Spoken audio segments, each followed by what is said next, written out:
All right, guys, we are live. Everyone just tuning in, welcome to the Sunny Days Media Football Show. Um, this is hopefully the beginning of something that we'd like to do definitely every Sunday, probably around 10 a.m. And hopefully, if we can get into a good rhythm doing Thursday Night Football, that would be great. But season opens tonight. No better time than to start tonight. So let's just get right into it. I'm Pask. I run Sunny Days in Detroit, a Detroit sport, a Lions blog. I also have Sunny Days in Flushing. If you're a Mets fan listening to this, um, I also run a Mets blog and I do some shows with Chris on his show. So, guys, I'm going to give you the floor. Jerry, Chris. All right. Yeah, everybody, welcome.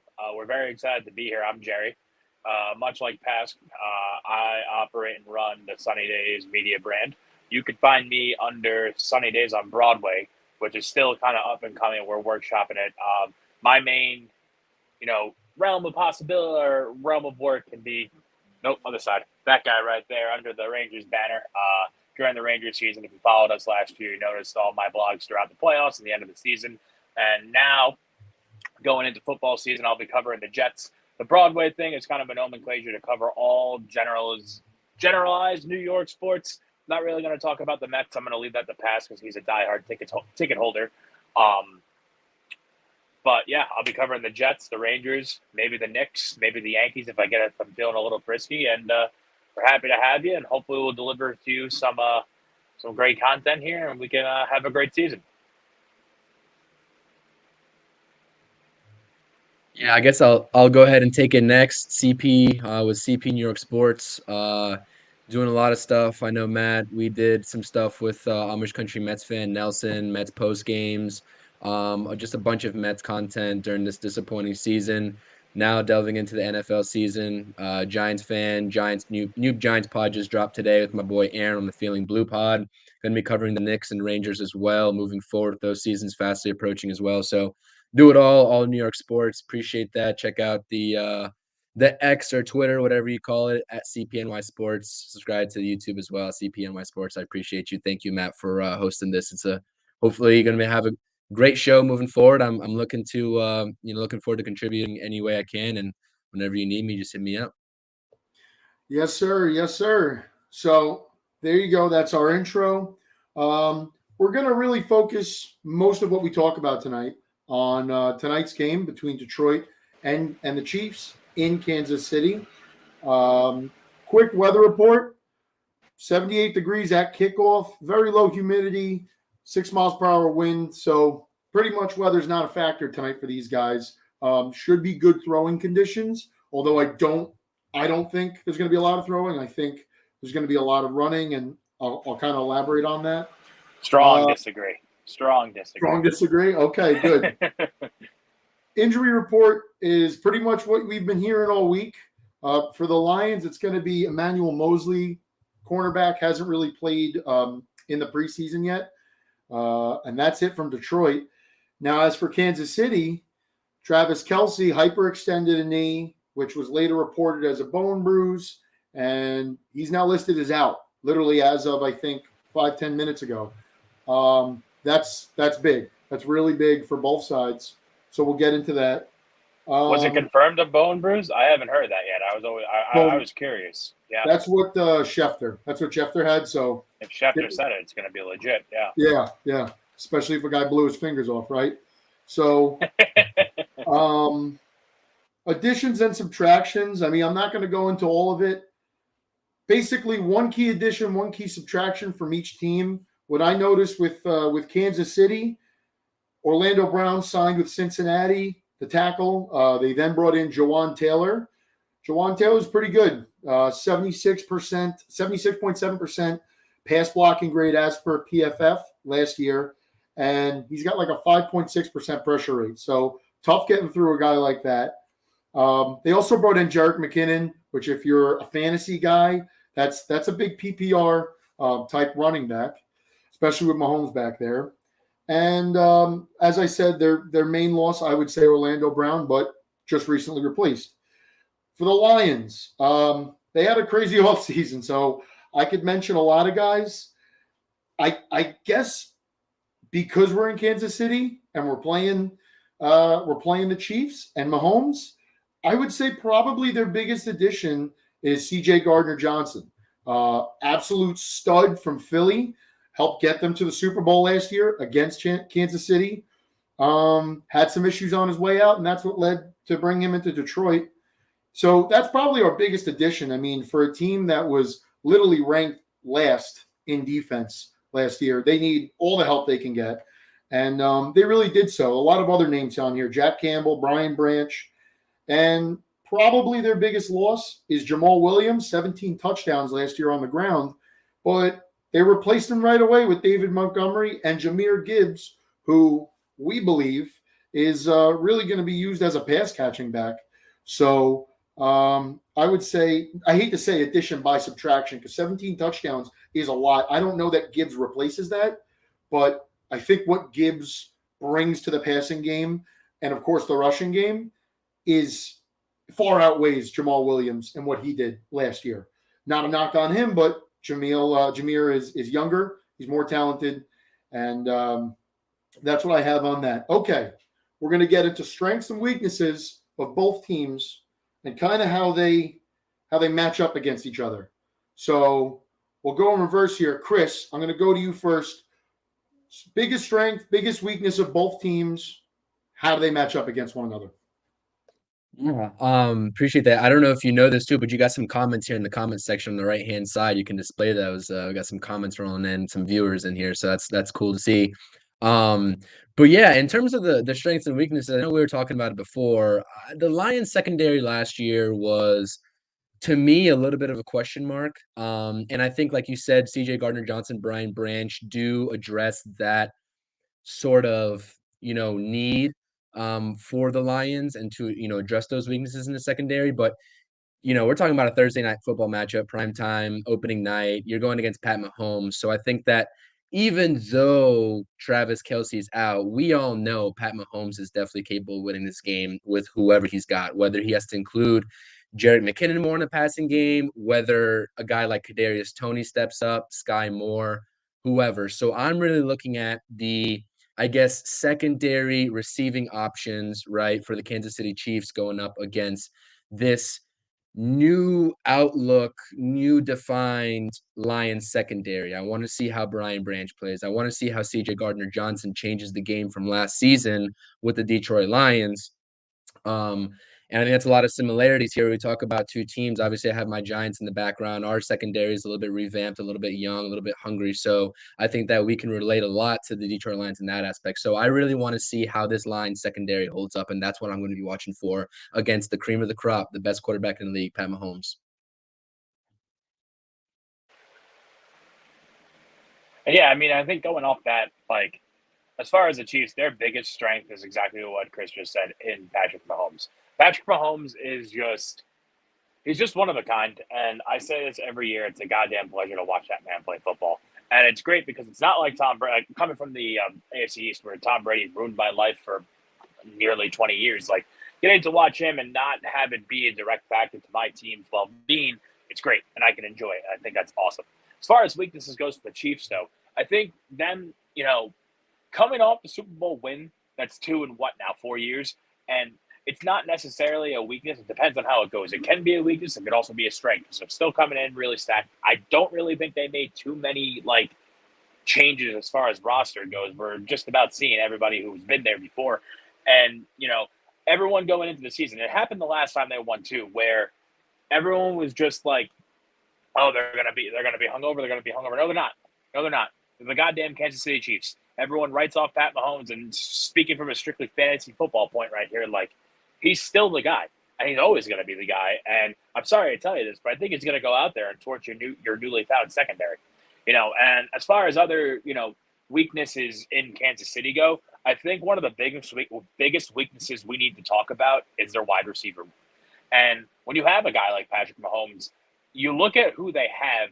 They don't really have, and they used to have, obviously, Tyreek Hill, but they don't really have a guy pass catching the ball. They have Travis Kelce, but as we know, as we spoke about, Travis Kelce's not playing tonight. So it's going to be little bit of an adjustment there, and who's going to have to get the ball. We're going to talk about X factors and who needs to step up and who needs to show up for tonight in a little bit. So I'll dive into this a little more. But when you have guys like Kadarius Toney, who's built out of glass bones and paper skin, he's not. I'm sorry, Chris, to tell you that, but he was great for one game for the Giants. But like you can't really rely on a guy like that to be the guy. Sky Moore is a rookie; he's unproven, so we don't really know what's going to happen there. And then with MBS, I think MBS is your most solid go-to here. And again, like I said, we'll get into that in a little bit. But I think that's the Chiefs' biggest weakness. Now, as far as the Lions go, these guys are hungry. These guys are really, really hungry, and they're going to show up because now, last year they had nothing to prove, and they kind of got, I don't want to say they got lucky, but the way things worked out for them, it couldn't have been any better. It was kind of like just exactly how the Jet season worked out for them, where like no one really had expectations, and you missed the playoffs by a fucking cock hair. It just happened, and you were so close, and you were right there. And now this year, everyone's going to be going off of the prowess from last year, knowing what they can do, and what now they're going to have not necessarily going to have something to prove, but now there's expectations to live up to, which is again a blessing and a curse. So I'm curious to see how Dan Campbell's going to rile the boys out and bring them out against probably one of their biggest tests of the season. I think it can go either way. I think it's going to be a good game, and I'm very excited to watch it. I also think we need to see Jared Goff show up here. I personally am a giant Jared Goff fan. I think he's one of the best play-action quarterbacks in the NFL in modern day. And he just needs to have an unreal season like he had when he took the Rams to the Super Bowl a couple years ago when they lost to Mahomes. So that's my 2 cents on that. Yeah, I see where you guys are all coming from. To kind of piggyback on Chris with that secondary, I do think that's going to be that, which I think you may have both touched on that, but that is going to be a big test, right? We all know it takes usually the month of September for a lot of guys that haven't played together on defense to really come together, have that chemistry, know what one another's doing, know the calls. So I do think there's going to be some growing pains. But where I think the strengths and weaknesses are less outside and more inside. And what I mean by that is Chris Jones is still holding out, right? As far as we're concerned, he's not playing tonight. Now he's going to be there for the banner ceremony, and he will be there at the game, but he's going to be up in the suite watching, right? This is a guy that wants a new contract. He doesn't care about the money he's losing every week, every day. Chris Jones is their guy. He's their interior pass rush, right? From a Giants perspective, he's their Dexter Lawrence, right? Like he's that guy bringing it and making the center and guards work, like play in, play out. Even if he's not making the play, he's taking on those double teams. He's taking on the fullback. He's taking on those blocks. So the guys around him could really eat. So without him, I think we're going to see something similar to what we saw years ago for some of my Detroit fans that are listening in Detroit when Ndamukong Suh left in 2014, right? There was that gaping hole. We had that silver bullet train, and he goes off to Miami. God bless him, made a ton of money. No state income tax, I might add. And we couldn't bring a pass rush. I mean, we literally had no pass rush until the second half of 2023. We went almost a decade at the bottom of the barrel in terms of pass rush every year. So for me, that's the biggest weakness of the Chiefs right now, beyond Kelsey, beyond anything on offense. The biggest weakness is the interior of their defensive line, and that's going against actually the strength of the Detroit Lions. The strength of the Detroit Lions is not the running, it's not the skill position guys, and we've got some, but it's not those guys making a lot of money in the secondary that are talking. It's that offensive line. All right, you're talking about 4 guys on that O-line that are Pro Bowlers and recent Pro Bowlers, right? So you take those 5 mashers and you put them against what I believe is a weakness in Kansas City. That's why I believe, like, do I think Jared's going to air it out? Do I think Pat's going to air it out? Absolutely. But do I also think the Lions are going to see this and say, you know what? We don't have to put the ball in the air if we don't have to. If we can get 5-6 yards of carry, that's what we're going to do. So that's where I think that lines up from a Lions perspective, I guess, in strength. And in reverse, I think it's still the same thing in terms of the Chiefs and the Lions, right? Because the Chiefs may not be top 5 in the NFL offensive line, but they're sturdy. They are a sturdy group of men that moves other men, right? And the Lions' defense, a lot of new guys in the secondary, some new faces at the linebacker corps, but I mean, you just saw it today. They made Isaiah Buggs in a healthy scratch, right? This is a guy that they re-signed, that they believed in, that really turned it on in the second half of last year. And they just put him on the bench because two guys in front of him kind of outplayed him. And we haven't really heard a full story, but just judging by what the reporters saw in camp and what we saw in the preseason games, I mean, Isaiah Buggs was playing in the last preseason game into the fourth quarter. Like, those minutes are reserved for guys that are fringe, maybe not going to make the team. This is a guy that just signed a 2-year contract. He's playing. So I think that says something. That speaks volumes. And, I mean, going back to Dan Campbell, that's him telling the rest of the locker room, I don't care what you signed for. I don't care how long you're supposed to be here. I don't care your AAV. If you're not pulling your weight, you will not play. Because I got someone right behind you that's willing to bite kneecaps and play for me. So if you're not going to give me that effort, I'll find someone else who will. And they put themselves in a position to really do that. So that's I think this game, and it's very cliche. We hear it all the time, especially up here in New York. This game will truly be won and lost in the trenches. And that's why I think the same for the Chiefs. Is Mahomes going to throw all over us? Absolutely he will. But I think the more concerning stat, if you're the Lions defense, is how many rushing yards did you keep them to?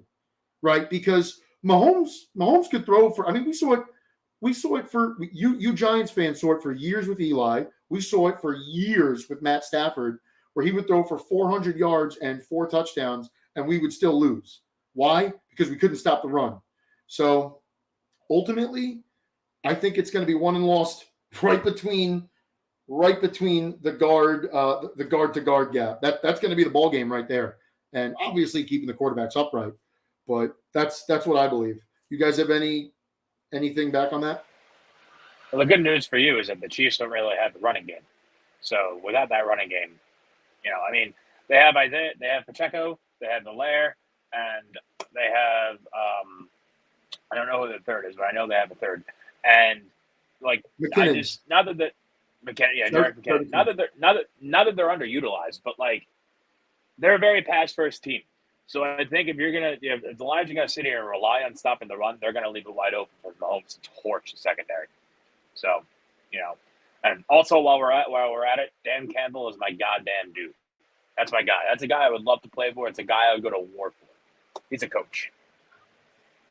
Yeah, I agree. Dan Campbell's a dog, and I guess 2 things that I want to bring up too is I'm interested to see how the Lions utilize Jahmyr Gibbs, right? I feel like it was a pick that was an interesting one when it actually happened during the draft, and I'm really actually interested to see how he fits into that scheme, and especially because presumably you'll have I think David Montgomery, shout out Josh in the chat, my guy Josh tuning in, he said that he thinks David Montgomery is going to eat tonight, and I completely agree with him, especially when you said the battle in the trenches is about to commence tonight, and I think that David Montgomery, I've always been a fan of him. I think that's a great pickup for you all, and I like that tandem. I'm just curious to see how they work that tandem.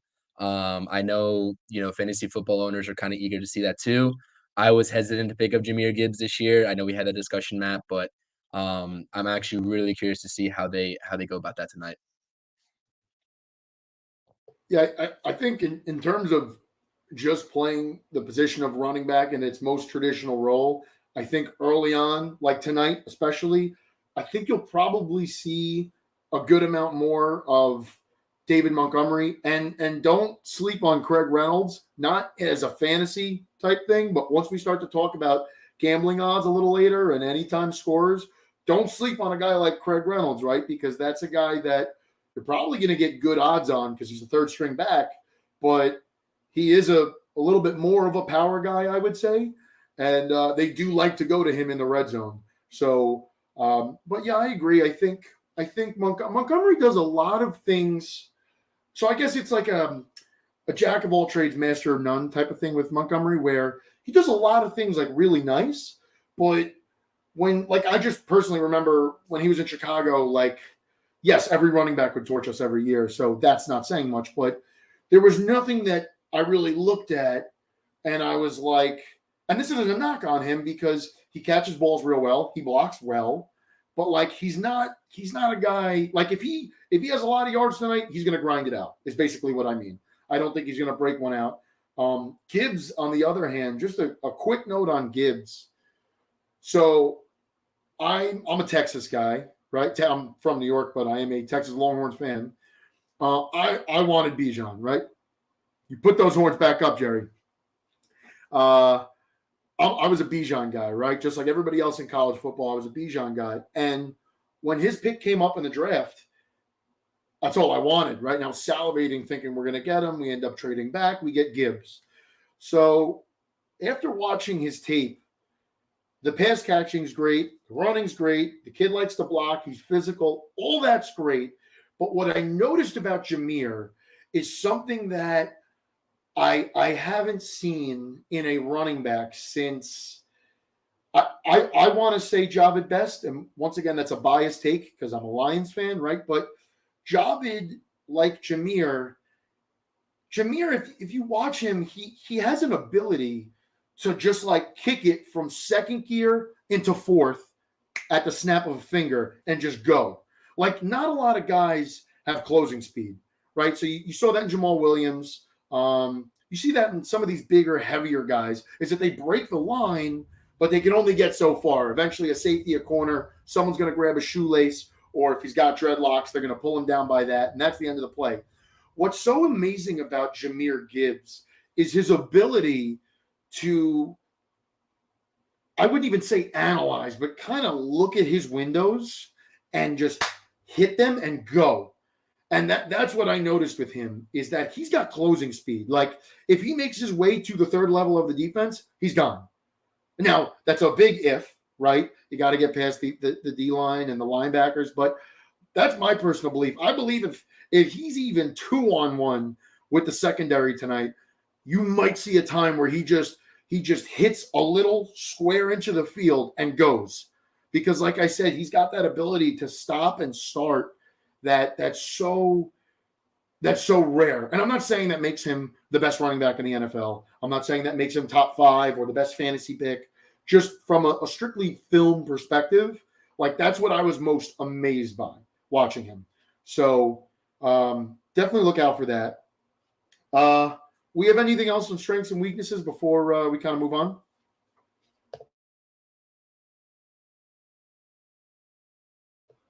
Jerry, you having trouble? Yeah, I'm good. I was trying to see the chat. I didn't know you could see the chat from where we are. So, yeah, I'm good. Sorry, guys. Growing pains. No worries. Chris, you good?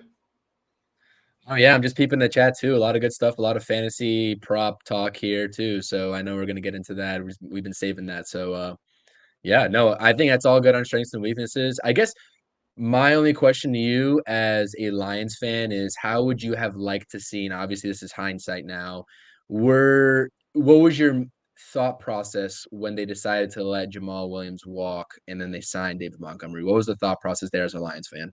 So as a Lions fan, I'm not muted, right? Okay. I was frustrated because obviously of his production, how much he wanted to be here. So he said how much he wanted to stay here and play here and be with Campbell and all that great stuff. But and then when we signed Montgomery initially, because like I said, I'm not as high on Montgomery. I was kind of like, well, this was a lateral move, and like if we were going to sign Montgomery to whatever it was, I think 3 years, 18 million, like why not just give Jamal Williams that? I mean, like the guy scored 17 times last year. I know a lot of it had to do with the line, but like 17 touchdowns is still 17 touchdowns. You still have to be a battering ram to get into the end zone. And he did that.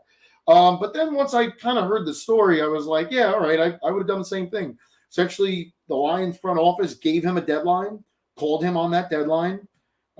He still said his agent said that he wanted to get more options. And the Lions said, okay, hung up the phone, called David Montgomery and signed him. And he was very upset about that. But I mean, if you're Jamal Williams, like in terms of a production standpoint, like this is your best place to be. Like if you can't get to Philly or the Chiefs offensively, if you're a running back, you want to play in a run first offense behind a top 3 offensive line.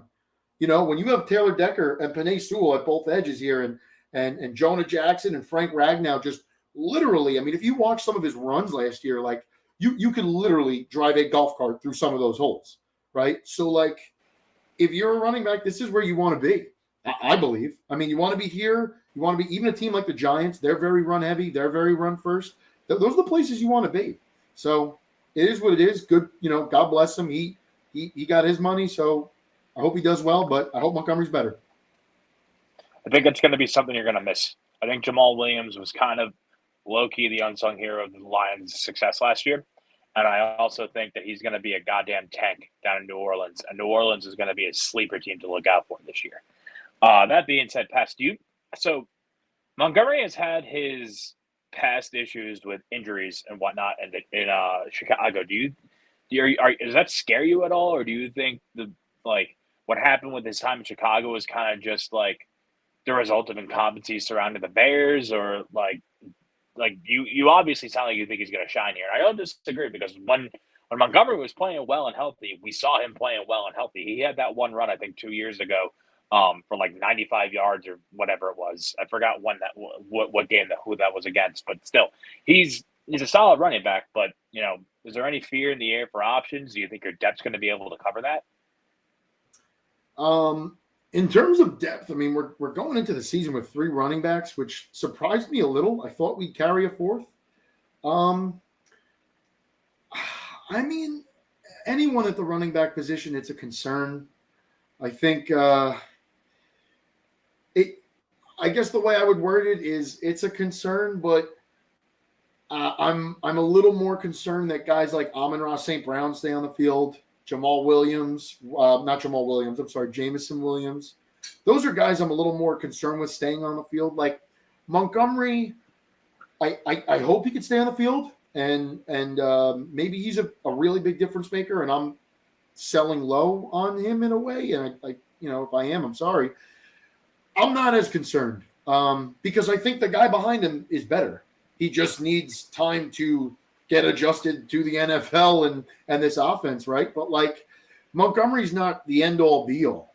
You know, I mean, it's I guess similar to what you've got in with the Jets, in that like you hope none of them go down, but if Brees isn't ready week 1, Dalvin Cook can take, you know, you could load him up, right? And if middle of the season Dalvin needs a day off or you know, whatever, you're gonna shorten his load from 10 carries to 5. Brees could kind of shoulder some of that. So I think it's similar. To answer your question, I guess I did it very long. I'm not so concerned. And knock on wood, you know, I hope all is well. But no, the tandem should be going well. I think, you know, between the two of them, I think it's going to be something to see. And like you said, like they're a very run first offense, and how can you not be with an offensive like that? So I'm just hoping Jared Goff is going to sling the ball a little bit, because I'm an Amon-Ra St. Brown truther. Not that there's much truth to be shown, because everyone knows he's a stud, but still, I think that guy's one of the best receivers in the NFL today.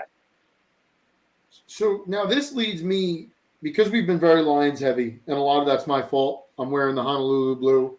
You see the color of my basement. To bring this to the Chiefs side of things a little bit, my dog is huffing and puffing. I don't know what's going on.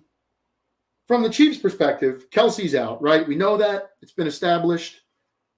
Who do you guys think? I mean, you spoke about Tony before, but who do you think comes in and kind of takes over for Kelsey in a sense, in a production sense? And I don't mean this on just, I mean, if this is the same guy that you have for your X Factor, then so be it. But just from a receiving standpoint, like Kelsey's the guy middle of the field, wide open. Who takes over for Kelsey, and why do you think that way?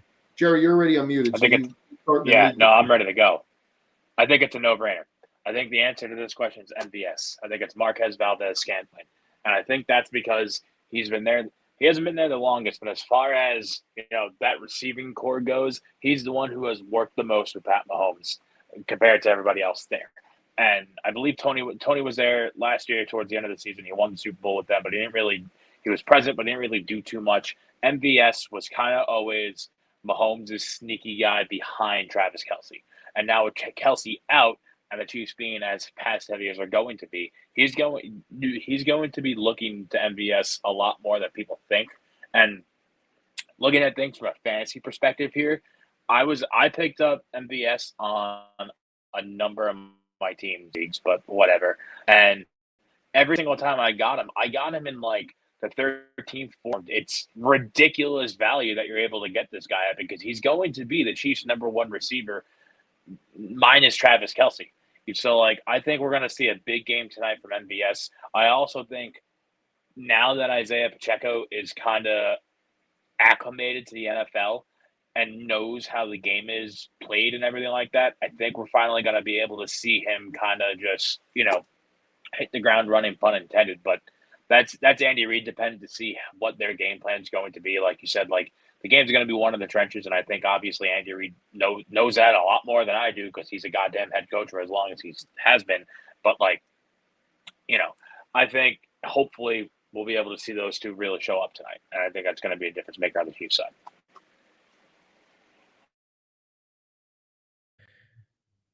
For me, it's definitely. I mean, MVS is a great secondary option. Obviously, he's going to be the primary target. I think it's Kadarius Toney, just because Kadarius Toney, in my humble opinion, he is the most elusive wide receiver after the catch in the entire National Football League. The most. In his limited time in New York, I saw that man work some miracles after a debacle of blown blocking, whatever it was, whether it's on a short route, a slant, or a screen. That man, and I know he has a lot of injury history. His hamstring can go out at any minute. I understand that, but it would not surprise me to see Kadarius Toney pop off for 150 yards tonight in prime time. It just wouldn't surprise me. That one singular game against the Dallas Cowboys when he was still a New York Giant, I think he popped off for like 200 plus yards. First Giants wide receiver to do that in ages. I don't trust him, but he's a guy, if I had a dark horse pick to be that guy to fill in for Patrick Mahomes to be, as a safety net with no Kelsey, I think it's going to be Kadarius Toney. Just in the limited stuff that I saw, limited skill set that I saw when he was still in New York Giants. So for me, it's Kadarius Toney.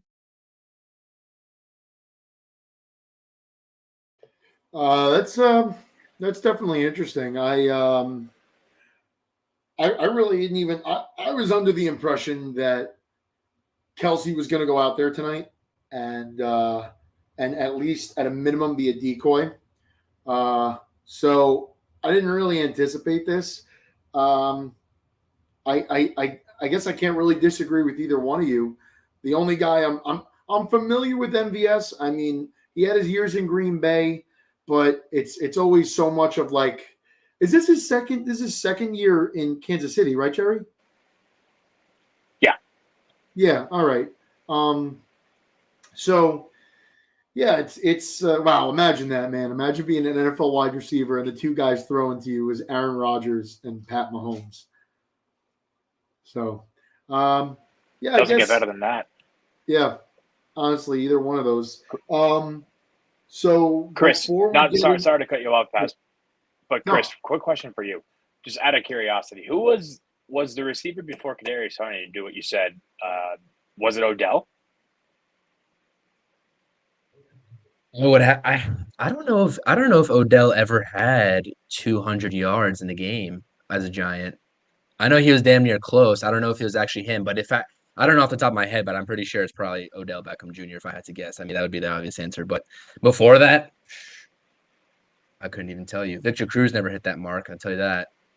It's probably Odell. I'd probably say Odell, but honestly, in my time watching football, not many guys getting 200 yards in the game from the wideout perspective. So, yeah, that was special to see with Kadarius Toney. And I saw you shaking your head. You knew exactly what game I was talking about too, and he was just lighting the Cowboys on fire. And like I said, just back on Kadarius Toney, like I know that he is not the consistent guy, but man, I mean, coming out of Florida, he was the guy that I was really excited for, and it's a shame that things worked out the way they did. I guess not really because we got Trey Hawkins and Darren Waller out of it, but I mean, he's got a special talent, and that's something that you just can't teach after the catch. But yeah, I think it might have been Odell if I'm remembering correctly, but I'll have to look that up. Actually, that's a good question.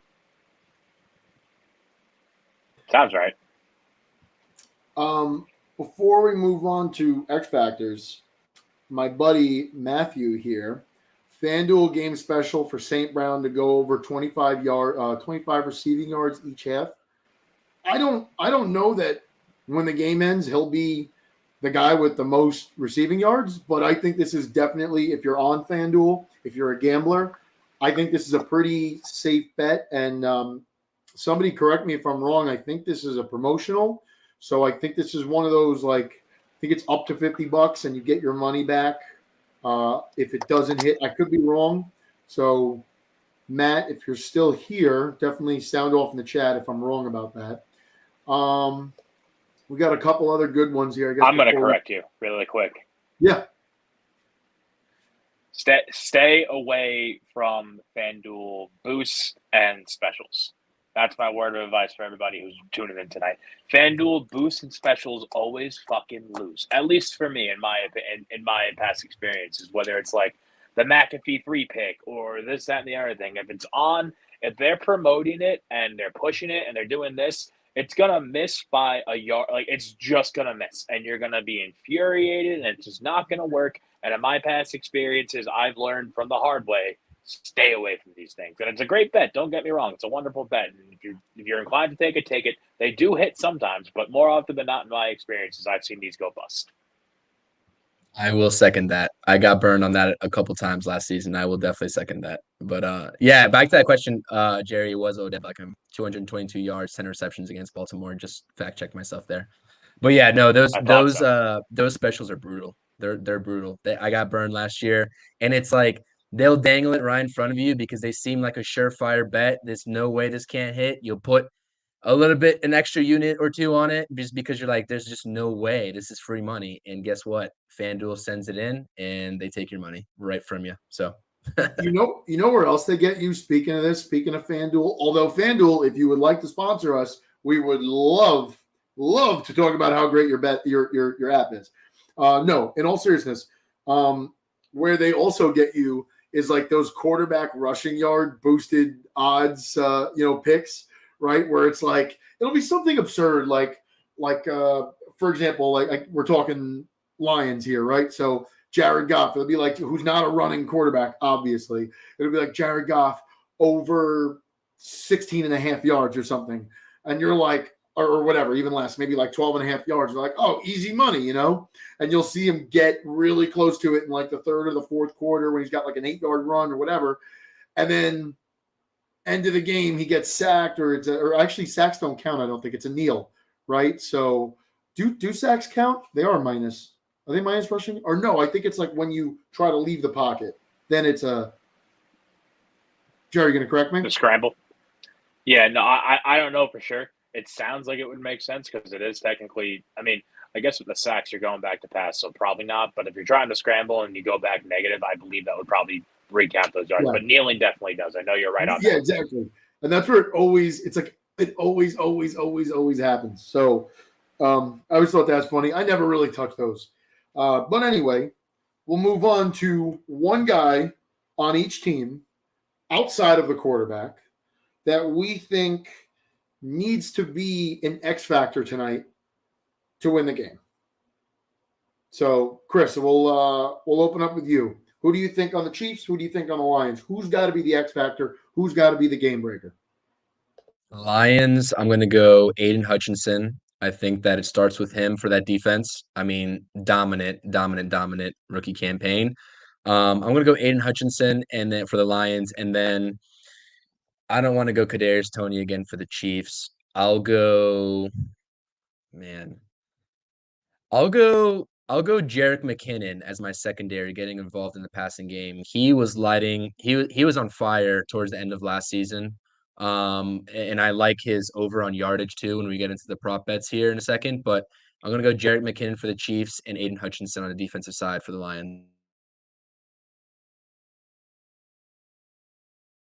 Jerry, what about you? Mine are simple, and I've already talked about it before. MVS is going to be the difference maker in this game. You can pencil in MVS for at least one touchdown, and if I had to say, at least 50 yards. So if you're looking for props, MVS might be your best bet from the Chiefs' perspective, in my opinion. Personally, I'm staying away from those, and I'm keeping my bet simple tonight, which we'll get into in a little bit. And then transitioning over to the Lions side, again, sticking with the receivers, sticking with the long ball. I think we're going to see a showing from St. Brown here. I think St. Brown's going to, it's a primetime game. And we all know the narrative with St. Brown having, I believe it's 16 wide receivers picked before him. And he says it every morning in the mirror or whatever he does. It's admirable. It's great. Guy's a hungry dog, just like the rest of the Lions roster. And he fits right into Dan Campbell's system. We saw it last year. He's Jared Goff's probably favorite target. The only downside to this is that everyone knows he's Jared Goff's favorite target. So he's going to, he might find himself in double coverage. They're going to be game planning around that. But again, same thing as MVS. I think we can expect Amon-Ra St. Brown to have a showing tonight with, again, at least a touchdown, hopefully two. Again, we'll get back into that a little bit with the picks. And, I think it's going to be – I don't think it's necessarily going to be the shootout we saw when Goff played Mahomes when he was on the Rams in that Monday Night Football game. But I do think this game is going to be fairly high scoring. At least, I think it's going to be an air raid game. So we'll see. I'm excited. I can't believe football's back. It's here. It's ready to go. It feels like Christmas morning. And we got a great game to kick off the season too. Love you guys' picks there. Can't disagree. I think I'm gonna probably from the Chiefs side, I'm gonna go back to somewhat where I spoke to before, and it's the line, right? So with Chris Jones out, who takes over? And I don't just mean at D tackle. Who's that guy that brings the pressure? Who's that guy that stops the run? Who's that guy that disrupts the offensive game plan, right? So I'm going to look to the edges because those are the names I know, right? Felix Nduke Uzama and George Karlaftis, right? I think I want to say George was an Iowa product. These are two guys. George's been in the league for 2 years now, and Felix was just drafted this year, first round. So, hey, you're a first-round pick. What better time than the present to stamp your name, make your presence known in this league, going up against two of some of the best tackles in pro football right now? Can either one of those guys take on those double teams, take on the chip shot from the running backs, the tight ends, and kind of make that difference, right? So for me, the X factor is not so much a guy, it's the position. It's the edge position, and it's in Kansas City. Someone's got to take over for that production from Chris Jones. You do that, it's a whole different ballgame. From the Lions side, I could argue kind of the same thing. You spoke about Aiden. I could definitely talk about a guy like James Houston, 8.5 sacks in whatever it was, 8 games. I think where I'm going to go, and I do believe this is going to be a lower scoring game than people think. I do believe it's going to be more run heavy than people think. But I think the X factor here is, I got to say it's C.J. Gardner-Johnson, right? I want to say Brian Branch, but he's a rookie. He's going to play a lot, but he's a rookie, right? So, listen, by all means, the guy can make a big impact tonight. I'm not demeaning him, but C.J. GJ, right? You talk all this smack. You talk about everybody in the league. You want to pull a Jalen Ramsey and comment on quarterbacks and wide receivers. Come out tonight, smack somebody in the mouth, and make and more than make a name for yourself, because he's done that already. But show the Eagles what a mistake they made. Show the Saints what a mistake they made by not re-signing you originally, right? Come out and pop this Pat Mahomes inflated balloon we're talking about here. That, to me, that's the X factor. Pat Mahomes and this Chiefs offense, they're gonna hang a minimum of, typically at their worst, 24, 25 points on you. At their worst. Having a bad day, that's them at their worst, right? You're going to give up you're going to give up that red zone touchdown to him. You're going to give up a lot of those plays. Like what you have to do in that back half of the field is eliminate those big receptions. Eliminate Kadarius Toney running down the sideline. Eliminate a lot of these big 30, 40, 50-yard gains that absolutely kill you and deflate you on defense. That's my X factor for both sides. You know, if you're the Chiefs here, just from an overall team standpoint, I think you go into this game, and Jerry, I agree with you from what you said before. They're not going to come in with a Super Bowl hangover. They are not going to come in lackadaisical and not ready to go. Like they're going to be rip roaring and ready to pop the Lions in the mouth, no doubt about it.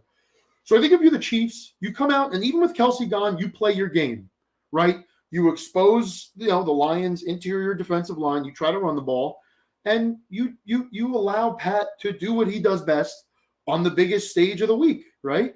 You let him throw that ball down the field. You let him run around. You let him improvise. That's what you do if you're the Chiefs. You don't change what's been working for you for the past 5 years.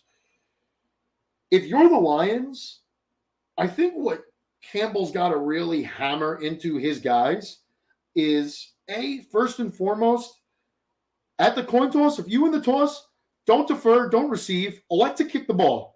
Literally give Pat Mahomes the ball on the first drive of the game and literally tell him, I'm not scared of you. I'm not scared of what you do. I'm not scared of those bath bomb commercials with State Farm. I don't care about any of that. Bring yourself, bring the kitchen sink, and try to score on us.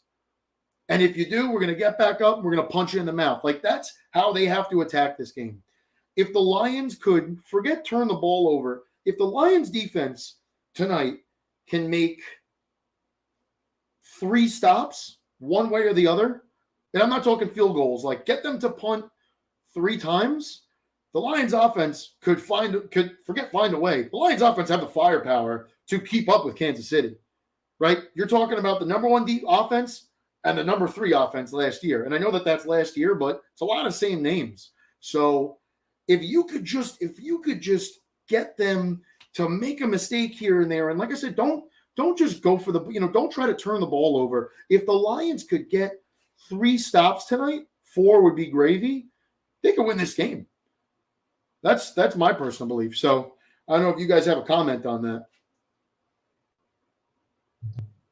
All right, Jerry, I saw you gonna be unmuting. No, go ahead. Oh, he muted her. I was just gonna say, I love how you think it's gonna be like I just wanted to say that Yeah, go ahead. Go. I was just gonna say, I love like your trust and like reliance on the defense. I think is good to see. Like I think it's. I wouldn't be opposed to that. I know I personally am rooting for a shootout, but I'm a points whore. That's just me. I love those games. I love the overs. I love air mails and all that stuff. But if this can be a defensive battles can be fun to watch, especially if it's going to be fucking right in the mouth type deal. Mahomes getting sacked 25 yards, whatever it might be. You catch him on a couple scrambles. Could be entertaining to see, especially with Hutch on that on the edge rush there, because that kid's special. So it's going to be cool to see what he can do in the second season.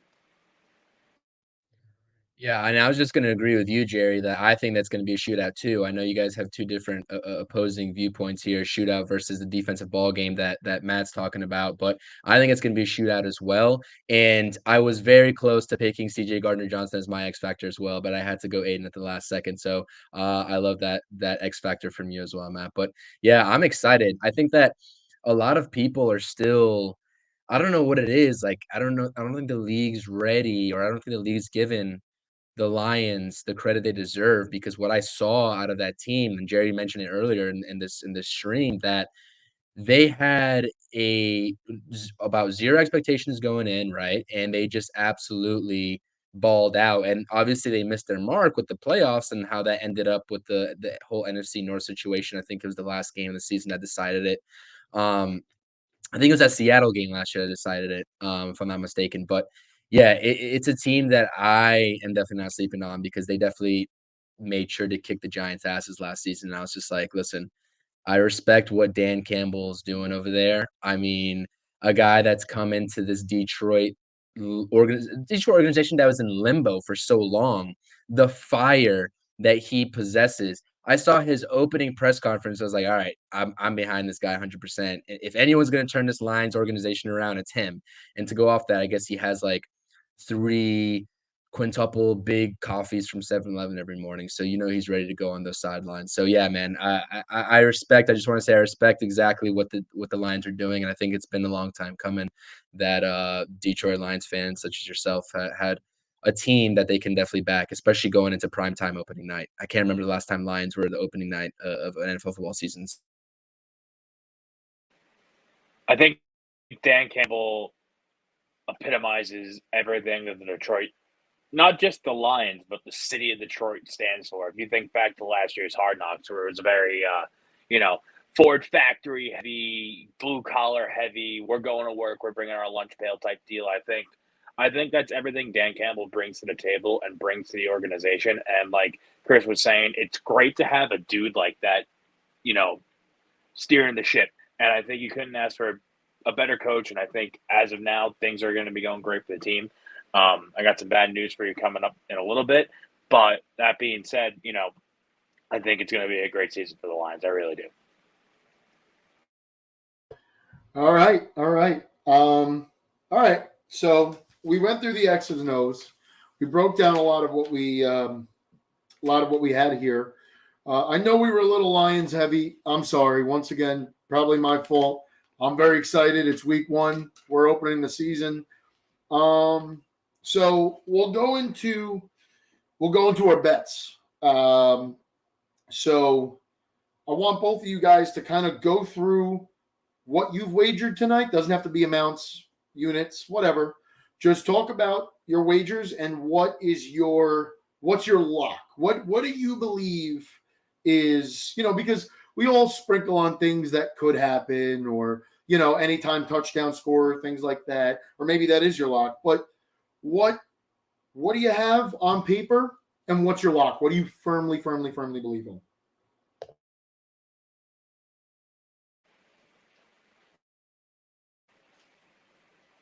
Personally, I'm light tonight. I didn't want to blow my load too early for the first game of the season, and especially with the slate we have coming up this Sunday. I think that's going to be my heavy day, so we'll have some fun Sunday morning for that show. But for tonight, my lock is my only pick. I just had that one ticket in, easy. I'm not going to say easy money, but this is where I stand. I have the Chiefs covering. I picked it up. I picked up the spread. It was 6.5, and it looked like with the Kelsey news and everything, it dropped down to 4.5. And I have the Chiefs locked in -4.5. I do think the Chiefs win this game. I think the Chiefs win this game by at least a touchdown, could be 10. Not to, poo-poo the Lions, because we've been, like you said before, so high and mighty on them. And like I said, I really do think they're a great team. They're a scrappy team. They're a hungry team. They're going to be playing with something to prove.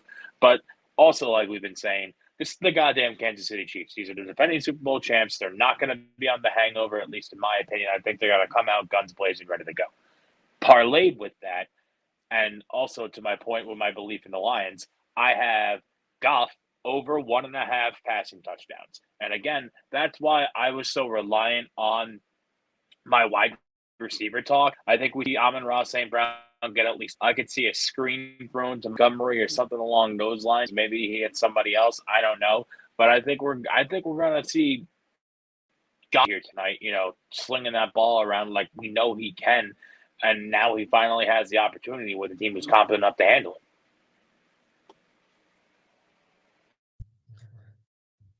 Yeah, and for me, it's really 2 bets. My lock of the night is Jerick McKinnon.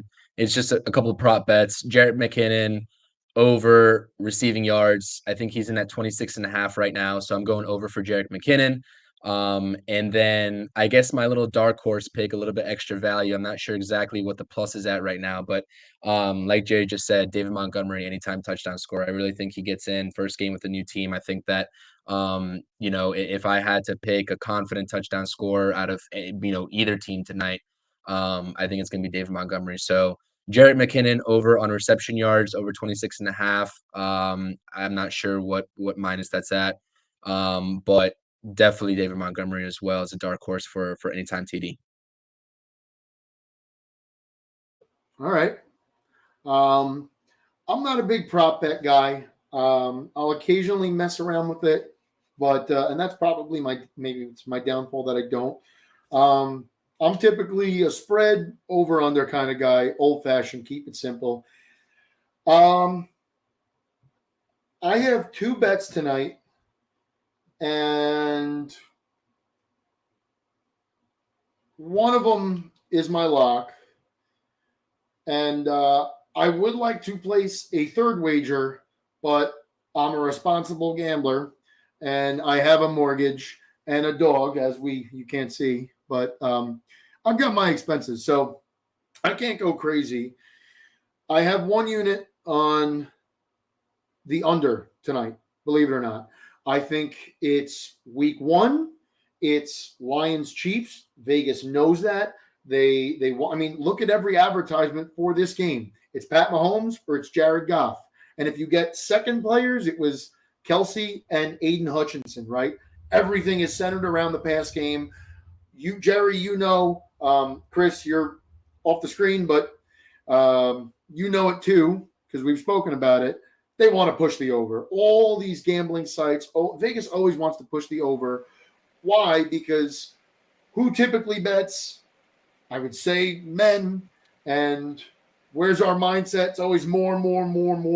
And so most people will typically go with the over. And that's why I don't think it's going to be a low scoring game, but I don't think it's going to be this game that's like a 45-43 shootout. I don't think so. I think the score will stay in the 20s. What'd you get it at? I want to say I got my phone's over here. I got them. I don't want to log back in. I think 53.5, 54.5, somewhere in that ballpark.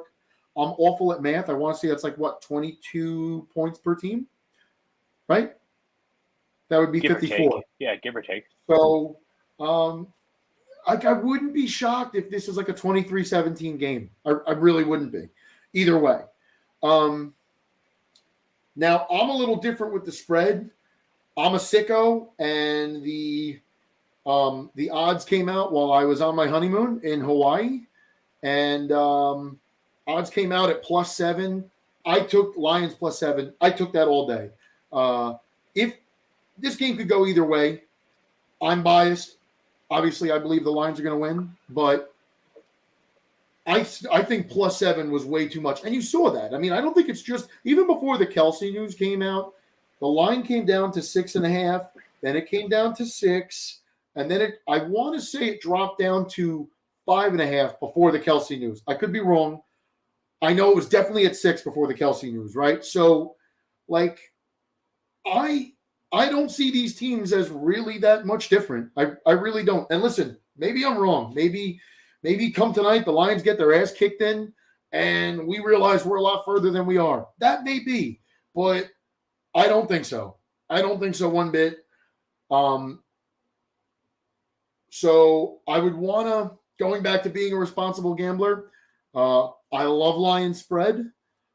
I would hammer Lions money line tonight if I didn't already have those two wagers put in, because I'm not Nostradamus.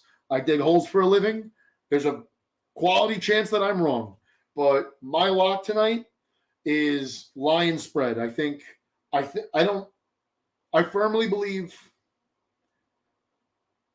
the Lions walk into Kansas City tonight and I think they shocked the football world. I genuinely believe it. There's a little hesitation there, but I believe it. I mean, the Chiefs, give them all the respect in the world. Give them all the credit.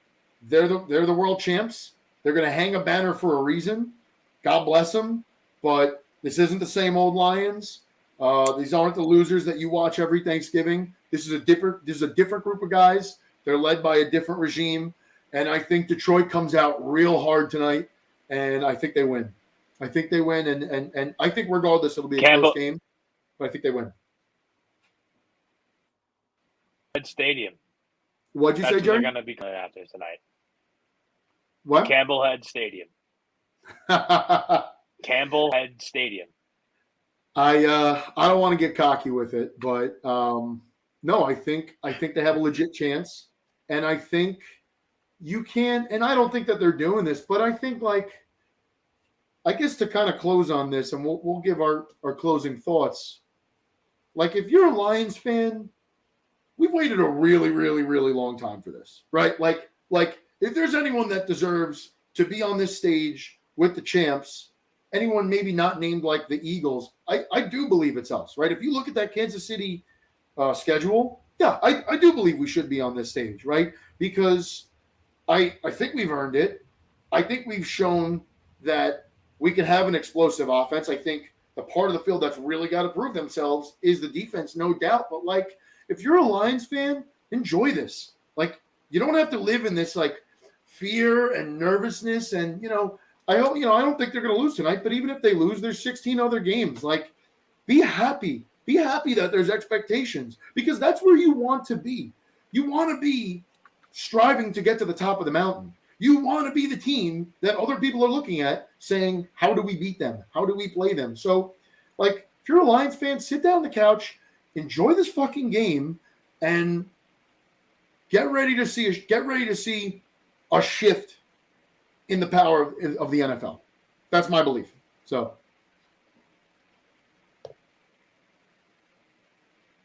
it just stinks that, and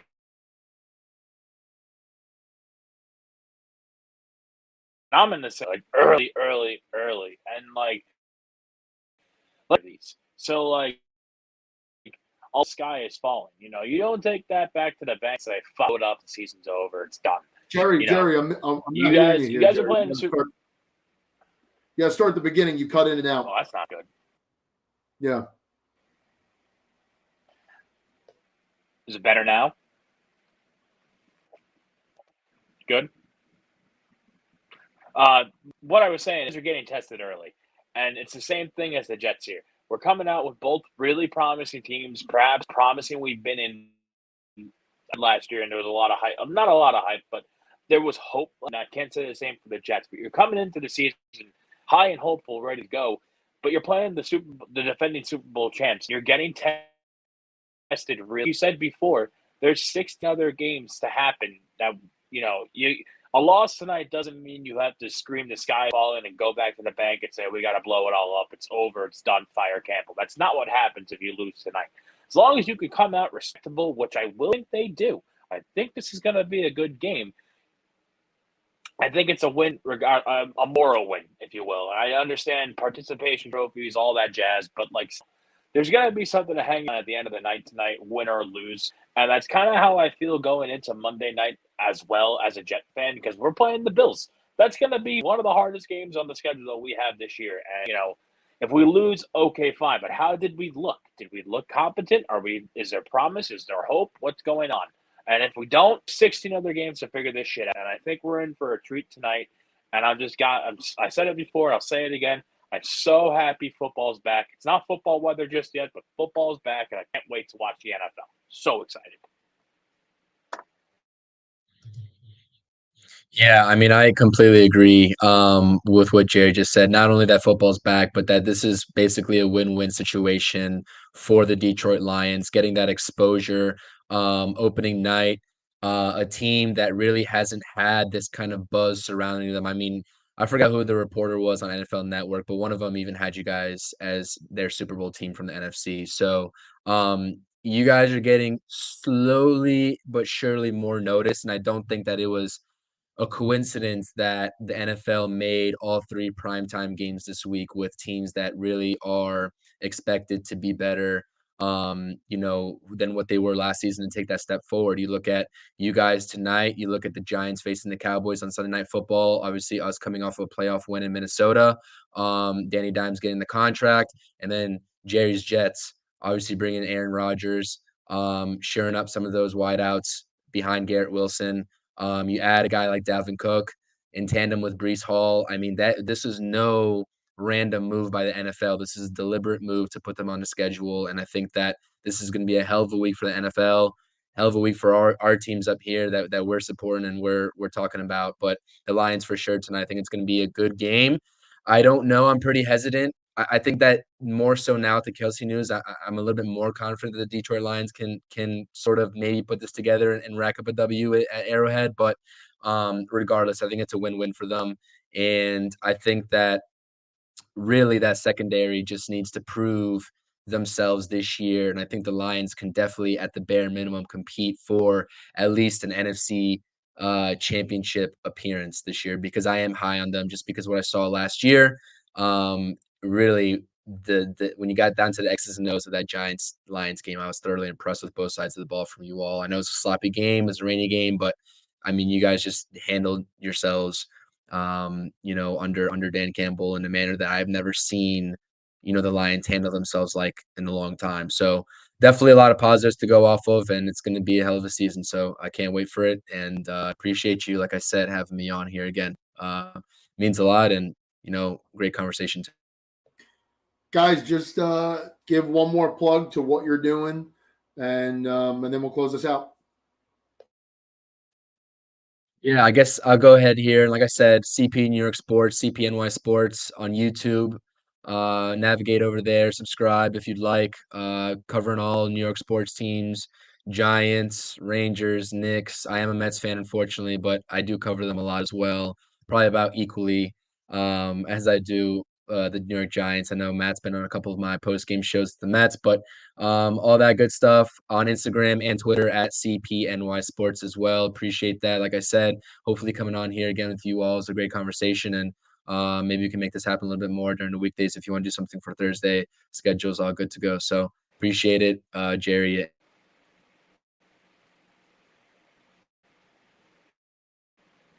Yeah, me on the blog. I'm big into writing. I like writing.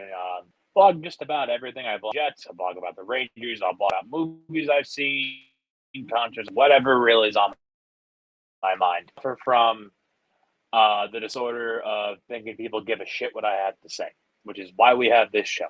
But yeah, you can find me at Jerry Sunny Days Jerry on Twitter. I'm there. We'll post all the links and everything we do. We're really excited to really have this show up and running. As you can see, things are.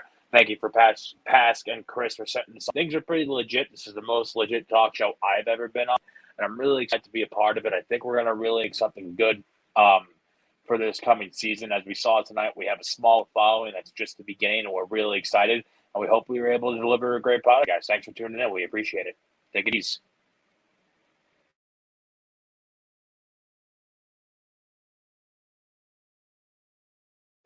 I lost my mute button there. Sorry, boys. Yeah, that's pretty much it. After this game, I won't have a blog up tonight. I should have a blog up tomorrow or Saturday at Sunny Days in Detroit, at Sunny Days in DET 313. It'll post to I'll post a link on the Twitter, and it'll take you right to the site. Yeah, we're planning on doing this every Sunday, and I'm starting to think I think we could start to do this every Thursday too, if everyone's schedule is open for it. So this was a lot of fun. Thank you to everyone tuning in. Thank you to everyone commenting. Thank you to everyone promoting, and anyone watching this after the fact. Thank you. Any engagement is good engagement. We're really trying to grow this thing. We have a few different dreams here, but we're kind of all on that same path. And this is what we love to do. This is what we would love to continue to do. So thank you for joining us tonight, and please stay along for the ride the rest of the season. We very much so appreciate it. Have a good night. Let's go Lions. Thank you, everybody.